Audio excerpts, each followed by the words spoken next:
Hello everyone, Salty here with cast number 3. This is 1v1 Protoss vs Protoss, and this is going to be a real quick proxy game. Now when you hear proxy, that means you're basically putting up buildings or unit production really close to the enemy base so that you can get units in there and they don't have to walk all the way across the map. It's really efficient, but if they catch it early, there's no way you'll get away with it. Any kind of proxies are usually really open to counterattacks, and it's a lot of mineral loss if that happens. Fairly standard opening for both the players, sending out a probe, each of us sending out a probe at the exact same time to scout the other side. It's really important on these 1v1 maps that you find out where they are and you see what they're doing exactly so that you know how to adapt and change your build.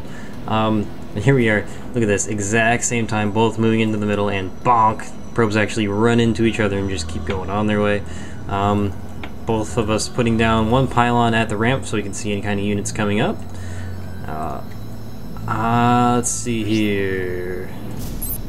Both characters at 11 probes. I think, let's see, yeah, I'm ahead by maybe half a second on the probe count right now.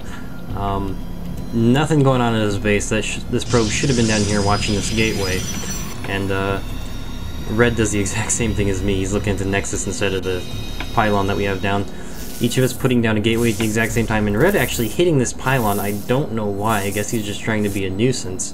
And I'm still just kind of chilling out here. I see 2 gateways going down, so he's probably going to go for a zealot rush, maybe sentries. And here's the proxy. Put a pylon down really far down here south, but still very close to the enemy base. Now, this gateway is going to go down fairly soon. We're going to push this probe out of here. Once a gateway is down and you have a cybernetics core, you can actually research tech and make this into a building that can actually warp units anywhere that this pylon is active. So this blue circle here, I can actually use that gateway to warp any kind of units right here just outside the base. If you have pylons all over the place, you can really spawn units wherever you want. And I do chrono boost this versus zealot out just because I don't want any kind of rush or S, because he's got his second gateway coming down. If he pushed right now, I'd have a hard time defending it because I only have one zealot out.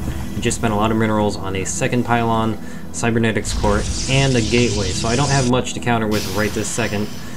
Now he's putting down a cybernetics core himself and a pylon, so he's a little bit behind on the building, but I mean, he's got 195 minerals. He could pump out a couple more zealots right now and be real safe.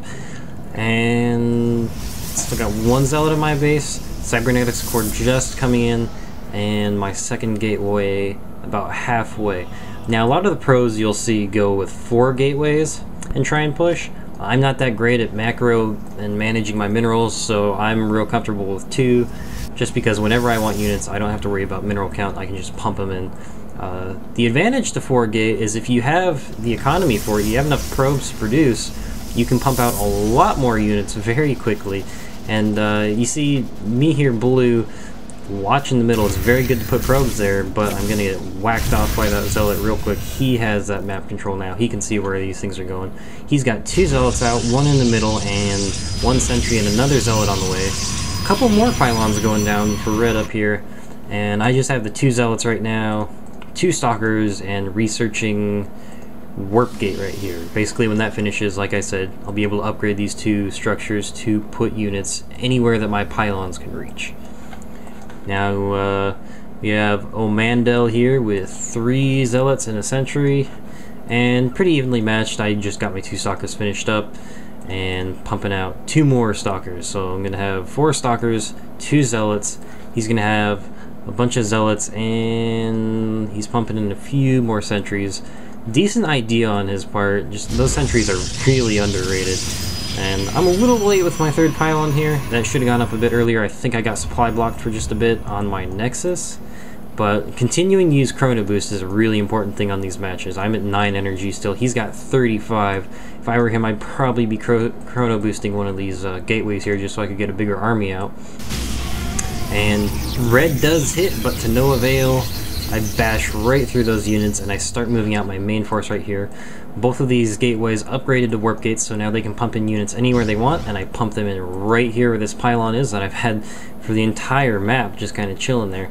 And Just kind of waiting. I pumped these force fields out way too early. I really should have held off so that I could split this force right at this little choke here. But you're going to see it's not going to matter too much. Stalker's doing a very good amount of damage to these zealots. And Red actually doing a pretty good job of blocking that off there. I think if he had a little more energy, he could have totally pushed those Stalkers away. But his positioning wasn't perfect. And now you see Red taking out a lot of my units. And this is what microing is right here. Pulling these units back, hitting them, hitting them back over and over again, just trying to take him out. Look how long this Stalker survives before he finally gets taken out. I take out almost both of these Zealots by the time he goes down. And now I have these two Stalkers. Still got a fight going on down here with two Zealots and a Stalker, and I'm continuing constantly. Don't forget, warp in these units, use those minerals, and keep pushing. Red doesn't have anything left at this point. He's got 4 gateways up, just now starting to produce out of them. I feel if he had 2 or 3 gateways and just chrono boosted, he could have gotten a much bigger army, but putting out these 2 gateways up here, that's 300 minerals. That's 3 Zealots he could have had out by now. And all these Stalkers coming in, pushing up, and not much he can do at this point. He does leave the game. So, hope you all enjoyed watching that. I'll be doing more of these. Leave me some feedback, some comments, and it'll be much appreciated. Thanks, guys.